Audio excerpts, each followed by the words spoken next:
আল্লাহ তাআলা তাদের মনের নেক আশাগুলো পূর্ণ করে দেন। আমিন। তাদের সমস্ত বালা মুসিবত বিপদ আপদ দূর করে দেন। আল্লাহ তাআলা যাদেরকে ইসলামের পথে হিদায়াতের পথে কবুল করেন আল্লাহ তাআলা। আমাদের খুশিকে যারা আল্লাহ তাআলা ব্যক্তিত্বে সবার জন্য এরপর যারা প্রবাসে আছে ওদের জন্য আমরা দোয়া করব। এরপর আমরা একে অপরের জন্য আমরা সবাই দোয়া করব। আসসালামু আলাইকুম।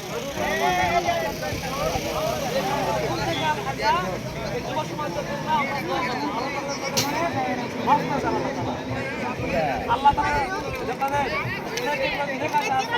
আল্লাহ তাআলা তাদের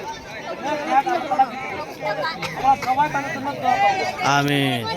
এখন দোয়া হবে, আমরা সবাই যেখানে খেয়াল করি।